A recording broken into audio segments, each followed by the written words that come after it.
So winter funds. Let's talk about winter funds. I don't like winter funds. I feel like winter funds cause more issues than they solve. And it sounds like a good idea. It sounds like a novel thing, right? It makes sense, right? You're only working during the summer months, spring to fall, right? And you're not doing much in the winter, so you got to have a little bit of float money, right? Well, I would argue that if you're going through the year with this in the back of your mind, that you've gotta make sure your winter fund is getting something put into it. You run the risk of your winter fund becoming the main goal, and you don't want your winter fund to be the main goal. It's almost detrimental in a way, because it takes away from any real progress, or it could, I would say, take away from any real progress. Your business should earn enough that it has enough to grow, it has enough to operate, and it has enough to pay you even through the winter months when things are slow. Okay. In order for a business, in my opinion, to be successful, there's a few things that I have changed in the last few years that really help out a lot, right?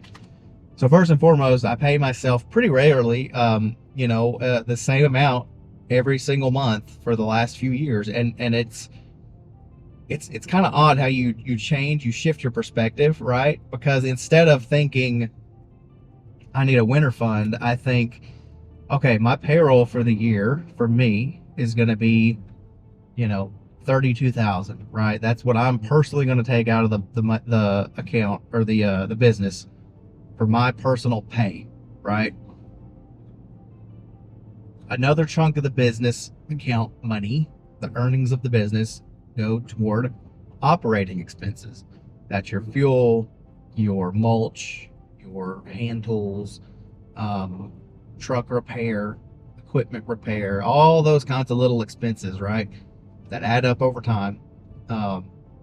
You've got your depreciating assets that you might buy. So anything with a loan, right? Like your mowers and your trucks, all that is under operating expenses.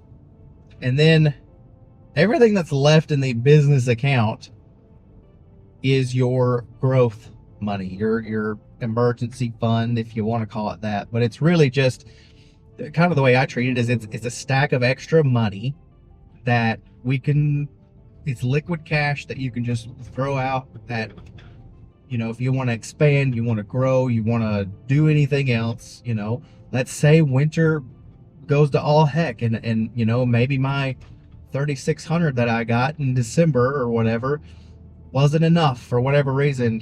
I can take a little bit more out if I need to, but its sole purpose is not to be a winter fund. Its sole purpose is to be really intended for growth and investment in the business. It's not my money, because the business and I are separate.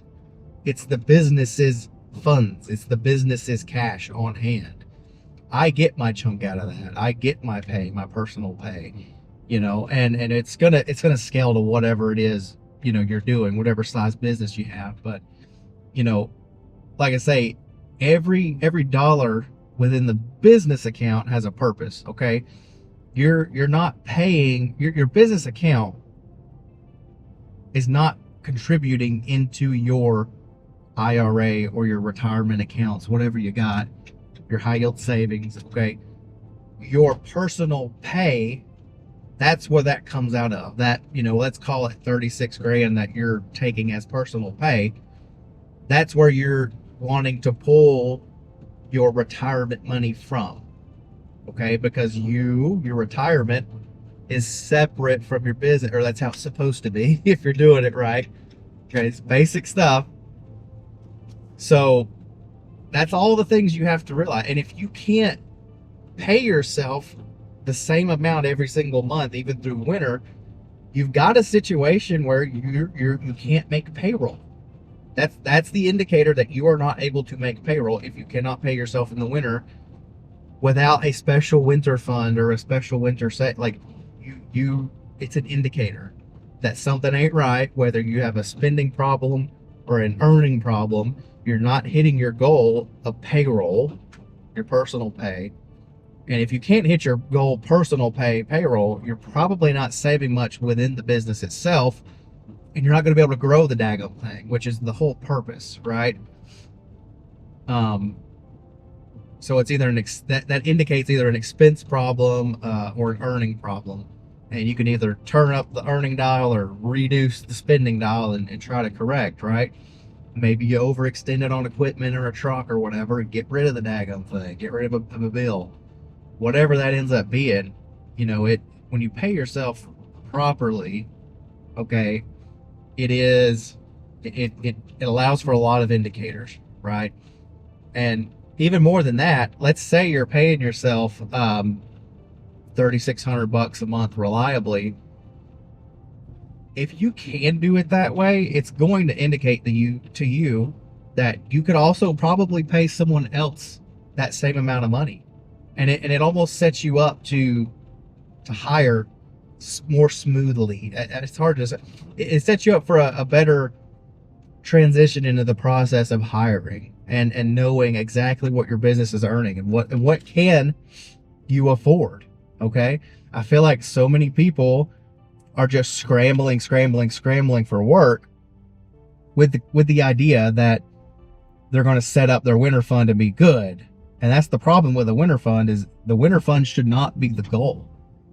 You know, your business needs to be able to earn enough to pay you reliably and pay you enough that you can take out of that personal pay, you can take out retirement money and pay your bills and have fun and enjoy life and not be working 24/7 and operate without your personal pay, retirement, and funds being disrupted, and earn enough that you just have cash in the account growing so that you could invest later without going into debt, right? Because debt is kind of a bad thing, right? The old-timey finances kind of work still, right? And I feel like so many people are so overextended in equipment purchases, and they don't really have a plan or a purpose, and they feel like things are necessary when they're really not. But I feel like if you get into that moment where you realize, oh crap, I can't make payroll this month, i.e. I can't pay myself, it just pops up an indicator that you're doing something wrong. And maybe it'll get people out of this mode of buying a new lawnmower every single year, every 2 years. I think that's the stupidest thing you can do. Buy a new mower every 2 years. Like, why? Why are you so rough on your equipment? Why are your employees so like train them better? You know, it's just, there's so many different ways to approach it, and so many different indicators that come up when you pay yourself properly. And I genuinely think winter funds, they've got to go. And yeah, that's my TED Talk. Thanks for coming.